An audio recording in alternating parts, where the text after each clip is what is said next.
What is going on, Haunt Nation?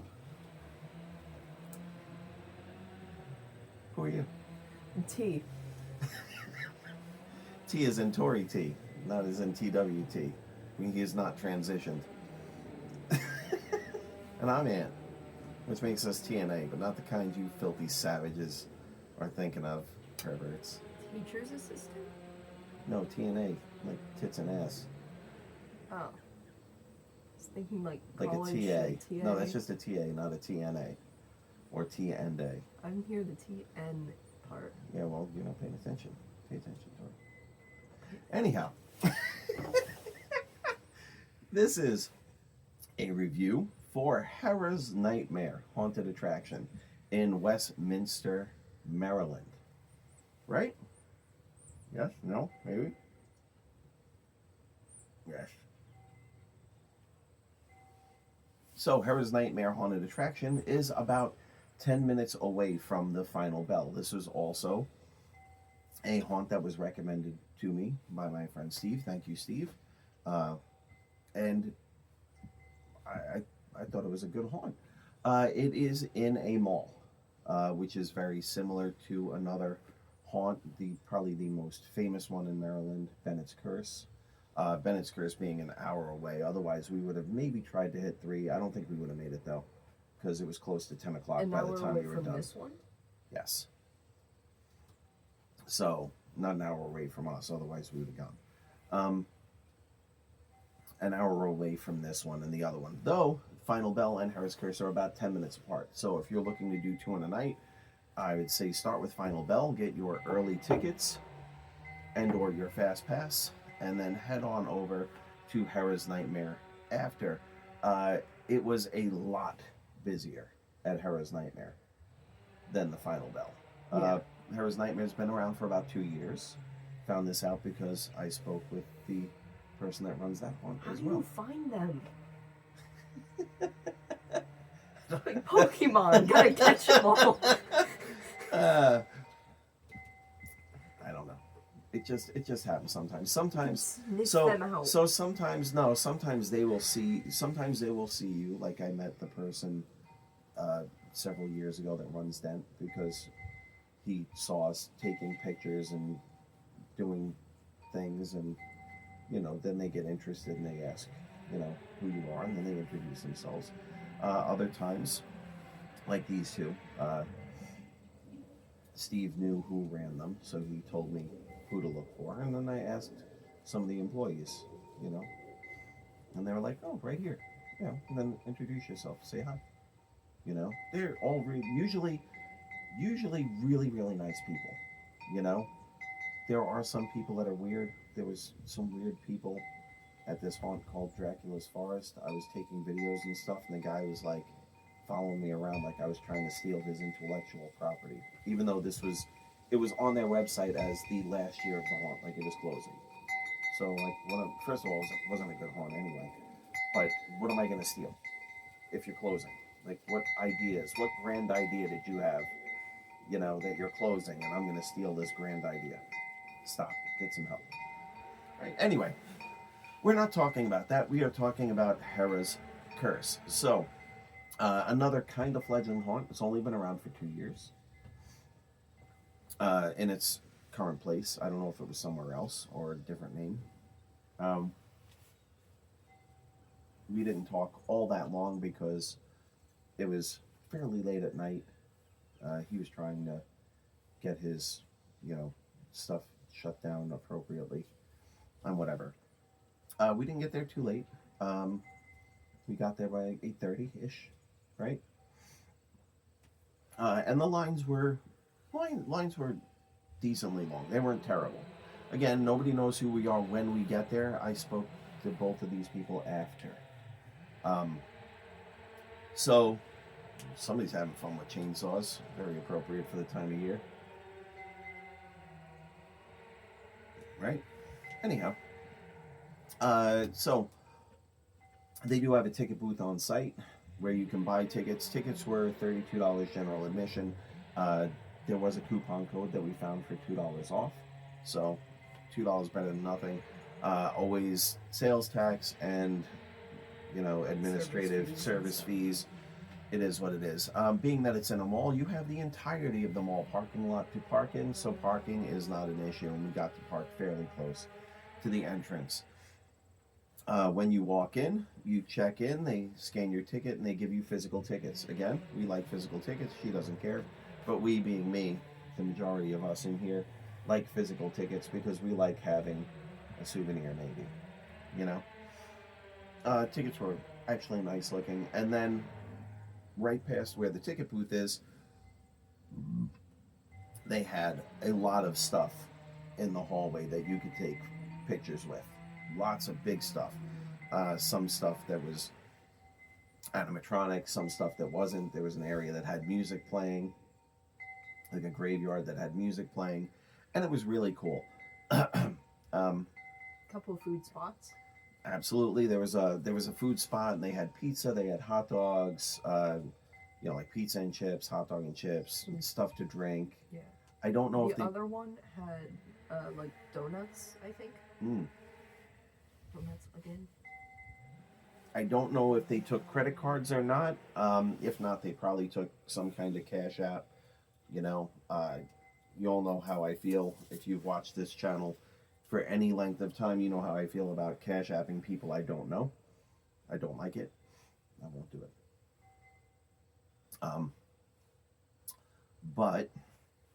But it's there and the food is there. We were directed down to another part of the mall to where the actual haunts were. After searching for a little bit. Yeah. So it wasn't completely intuitive because it says enter here and that's where the ticket booth would be. We already had tickets, so they said, all right, go over here and, they'll scan your tickets and give you physical tickets. They also have VIP and they have a combo admission, which is the three haunts and another area called the Horror Vault Selfie Experience, and then they have a fast pass, and then they have a VIP nightmare ticket. The Horror Vault is $10 to add on. If you add it on, if you get it in the combo, it's $2 cheaper. It's $40 instead of $42, and then it could be $38 if you got the other thing. But on to that'll be last. There is a gift shop, so it wasn't quite intuitive where to go, but because you can't, like one little sign, but it wasn't pointed towards the entrance. Right. So it wasn't completely intuitive where to go, but once they showed us, because you have to kind of go down a hallway and then around, like a 45-degree angle or whatever. Yeah. And then you can see the actual cues for the haunts. But you can't see like any other signs or anything that would tell you this is where to go. Right. So they did have line creepers, plenty of them. Saw a really couple cool clowns. One of them, well, she was a witch, the one that took us, right? We saw a witch. She took us down to where the entrance was. We saw a really cool clown. Another big clown with teeth for eyes, right? There were two clowns, right? There was the girl at the end. Mm-hmm. Then there was the teeth clown. Mm-hmm. And then there was that one guy.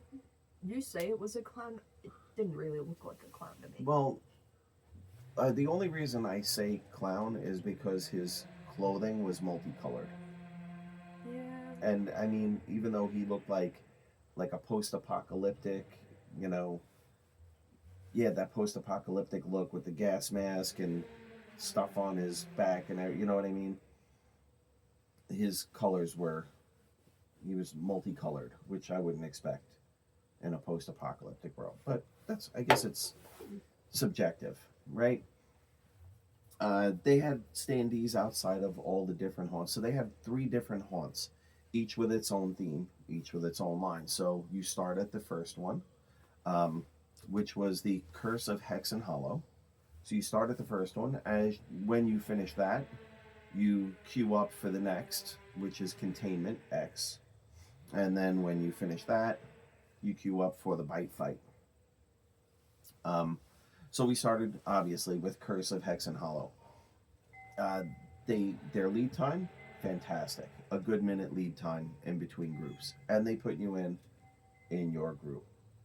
Now, unfortunately for us, the group that was in front of us was walking really slow. And the group behind us was walking really fast. They were track stars, right? They were track stars. So we would catch up with the group in front of us about 2/3 of the way through each of the haunts, and then the track stars behind us would be catching up to us. And they're like, "Oh, you're walking slow." Girl, you're running. Like, we're not walking that slow. They're walking really slow. And now we're just all together as one big group because they're walking. Like, I was walking at a very.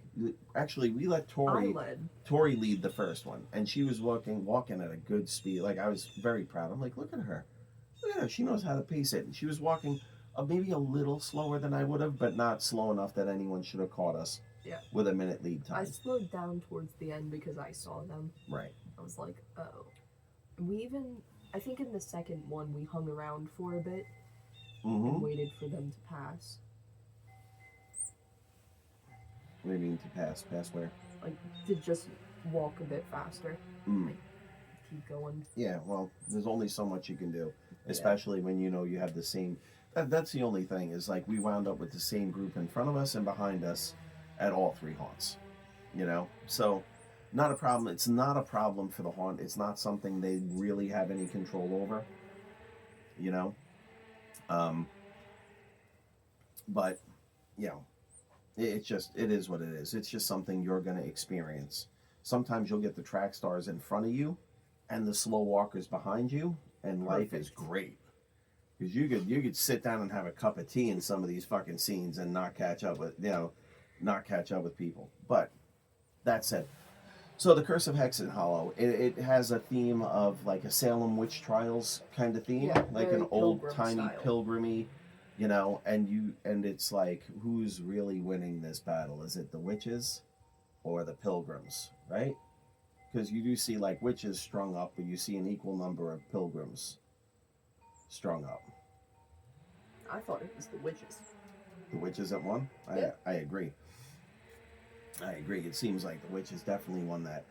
Costuming was all really appropriate, right? Yeah. Good costuming, really good costuming in that section. The actors were all into it. Again, just like the last haunt that we talked about, the Final Bell, which is also in Maryland. There is a really interesting use of triggers with sounds and the actors coming out with the sounds and the I really appreciated that. I thought it was really cool, and I think it definitely enhances the experience overall. Lighting was really great too, right?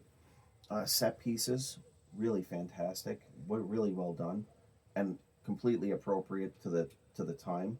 They had some interesting animatronics. Yes, they did. And the animatronics were triggering appropriately at the right times. You know which one that I'm thinking of. That was my favorite. I saw that one coming, and I was like, oh, that's cool. And then you got it. So again, no obtrusive music, all sound effects and things that are appropriate for the haunt that you're going through. Finished that one, queued right up, got online for Containment X. Again, gave us another good, solid minute of lead time. And that one is, kind of like either experiments go wrong or some kind of alien invasion. Yeah, that's what confused me about that one. It seemed like a combination between experiments and aliens, and then at the end I saw like demogorgons, and I'm like, what are you doing here? Yeah, so that was the one thing that I would say kind of seemed a little out of place in that particular haunt, was the demogorgons. So unless they were going for a Stranger Things kind of vibe where they were doing some kind of interdimensional or multi-planar experimentation, but it did look like some of the stuff was mutations also, right? Yes, like the big one. So I don't know if you know what I'm talking about, but there was a big one where it was like, oh, that's a crazy mutation. Yeah, so a lot of really cool set pieces in there as well. Good use of lighting and sound again. Actors were into it. They were all appropriately costumed. No no crappy masks or anything like that. Um, uh, Pacing was great. Uh, Appropriate twists and turns through the whole thing. Uh, you know, we ran into the people in front of us again, and the people behind us caught up again, but not the haunt's fault at all. Um, I don't have anything negative to say about that one either. I just thought it was really good and really well done, you know? And again, they stuck to one solid theme throughout. Like, the only thing that was really, like, a little weird was the Demogorgon, Yeah. you know? Which, there was another thing in Penhurst where you just going through the asylum and then you just walked into a room and you saw Vecna and a couple Demogorgons, and now you're back out into the asylum. That was jarring. I was like, but we talked about that in another review. Anyhow, and then off to the third, which was Bite Fight, which I thought was the weakest of the three. Definitely my least favorite. My least favorite as well. They, they introduce it as a type of like Twilight situation where the werewolves and the vampires are fighting. Who's gonna win? Yeah. And then you never see any of it. It doesn't give the impression that they're fighting, especially not like between each other. Right. At most, you could assume they're fighting over who gets to eat. Right. But you don't really see much of that, and I think it also kind of strayed away from the whole vampires versus werewolves, because there was that whole like zombie part of it at the like beginning, kind of like sprinkled in throughout. I don't know if you caught. I didn't catch it, no. Okay, I caught that, but yeah, it didn't quite make sense to me. I saw a lot of the sets were really cool, very vampire themed sets. You know, like vampire themed castles, coffins, a lot of vampires, and the vampire characters all look cool. Even the ones that had like the masks that made them look more like the bat face kind of vampires. You know? I didn't see that. Yeah, I saw them. And they, you know, where there were masks like that in use, they kept them appropriately in dark areas where, you know, it was lighting and strobe lighting on them and they were coming out to try to get you. Walked through a couple of areas. One area that looked like a wooded area and then back into a castle. And definitely saw less werewolves than vampires, and by far the weaker of the costumes were the werewolf costumes. Yeah. One of them was really cool because, again, they kept him in a dark area. And he, you know, had like the muzzle mask, and you know, he was trying to bite at you. He kind of popped out of The one on the hole. right? No, he kind of popped out of a hole in the wall. You might have missed it because that's when we caught up with the group in front of us. Oh no, I was actually going to talk about that. All right, talk about it. I think I know which one you're talking about. There were like 3 holes in the wall as we were walking around, and I could see the actor through the holes. They were more focusing on the people who were actually getting scared, that's fair. But the actor And seemed... they also were the ones that triggered the scene because they were so close. We were so close to them. But, so they triggered the scene before we got to the scene. So he was at the one hole when they were there, and then he moved to the next area, right? Yeah. Which is what he should be doing. So nothing against the actor, doing his job and doing it great. They just seemed so confused because they were like, wait, why are there so many people around? Yeah. Hold on, I didn't sign up for this. Right. And then back into more vampires and more vampire sets, and then a dark area near the end, and there was a demon at one point, like a giant demon animatronic. That was at the end. Which I thought was a little out of place for the theme. But I guess you'd be like, all right, well now we're walking down through the bottom part of the castle, and we're kind of like in hell almost. And then out. There was some kind of animatronic at the very end that we missed. You missed it. I did miss. Because you were too focusing on the giant demon. You were standing there looking at the demon, and I was like, huh, there's something over here. And then I can only assume it was like a bone dragon.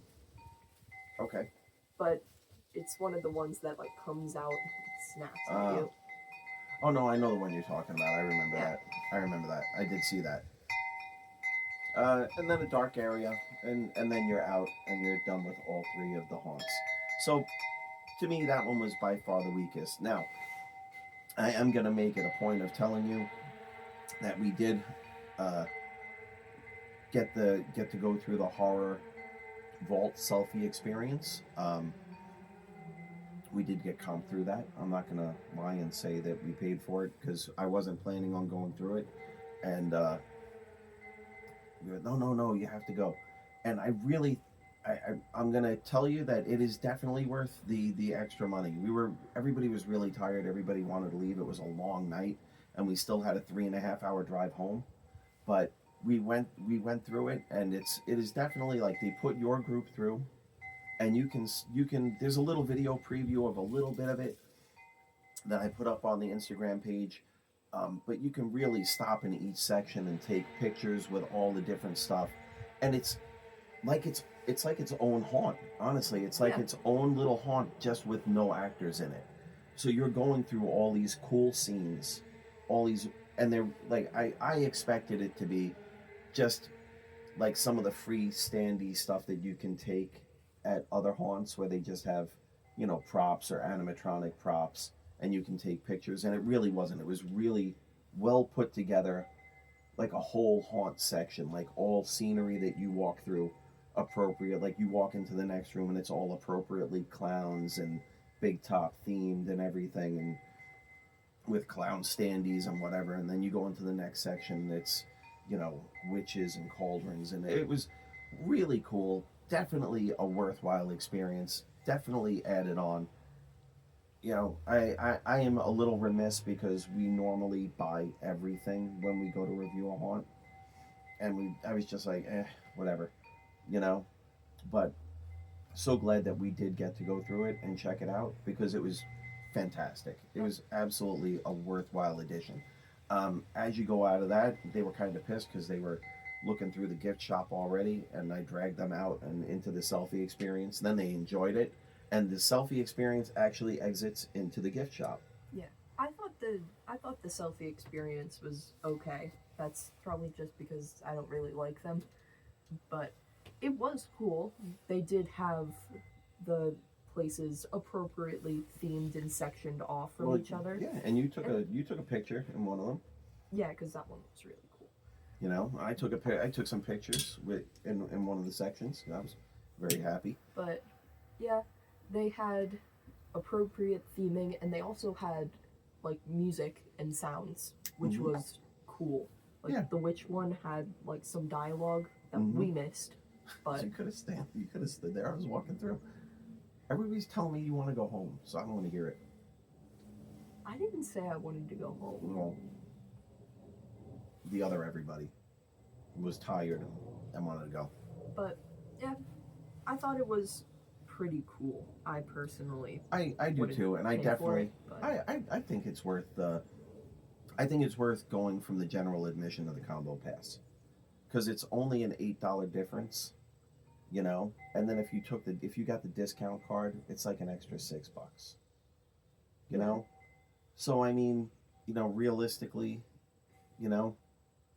I definitely think it's worth it. I think it's worth checking out. I really do. And I don't only say that because I got comped through it. I was really pleasantly surprised with what it was.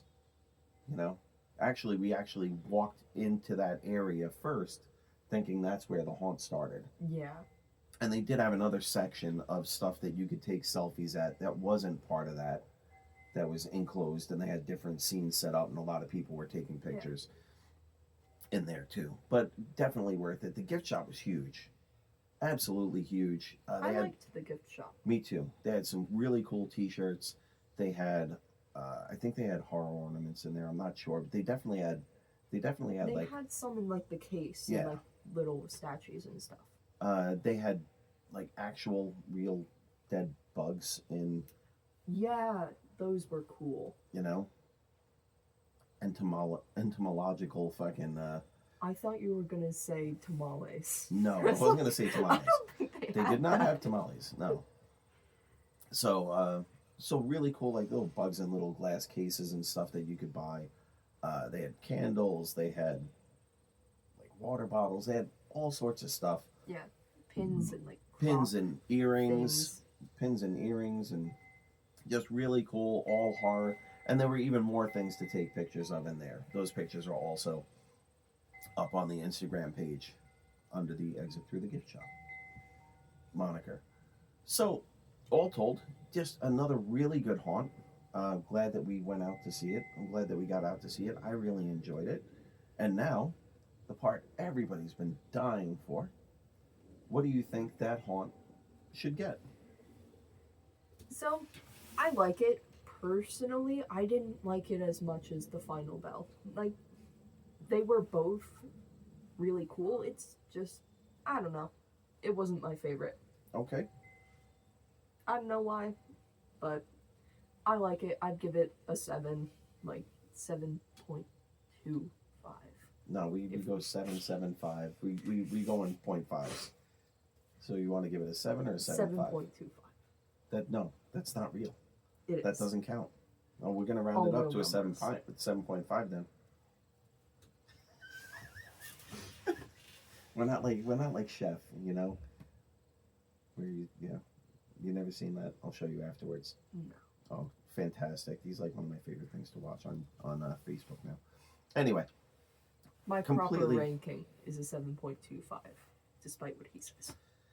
Anyway, once again, I enjoyed the haunt. I enjoyed all three of them. 2 more than the last one. I think that one could be improved or just completely changed, or to stick to a vampire theme. Yeah. You know, you could stick to a vampire theme and just have werewolves roaming the woods, trying to get people. You know, roaming the areas outside that are not in the castle proper. Plus the zombie theme. I didn't notice those. I noticed it. Maybe it was supposed to be like vampires or like their victims, but it definitely read as a zombie theme for me. All right. But I personally enjoyed it. Again, I'm going to go with an 8.0. So we have 4 haunts in the last 2 days that have all gotten an 8.0 rating for me. I really enjoyed it. I can see room for improvement. I think they will improve. I think their line spacing is completely on point, especially with how busy the place allegedly was before we got there, because the line was supposedly all the way down the hallway and around. So I'm glad we didn't go there super early, because we wouldn't have made the Final Bell. Glad we went to Final Bell first. But yeah, if you're planning on doing 2 haunts in a night, definitely try to get time tickets. Definitely do the ones that are shorter first, if you can find out which ones are shorter. Do the ones that close earlier first. They both closed at the same time though, so there was no thing, you know. But we knew the Final Bell was just 1 haunt, and the other one had 3 haunts. So. Or just go to whatever one you want to go to first. You can do that too, but you might not make the other one. So take that into account. Anyway, 8.0 for me, 7.5 for Tori. Or 7.25, as she likes to say, because she just doesn't want to. She wants to do things her way. Why have rules? You know, rules don't count. Well, whatever. You never told me about any rules. Well, now I told you, and you still didn't change your opinion, so That was after the fact. It doesn't count. it counts. It doesn't.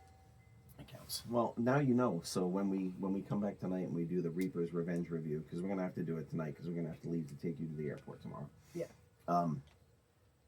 And it's gonna be kind of early, and I don't feel like doing a fucking review at early in the morning before I have to drive you to the airport. Anyway, so that is the review for Hera's Nightmare in someplace in fucking Maryland.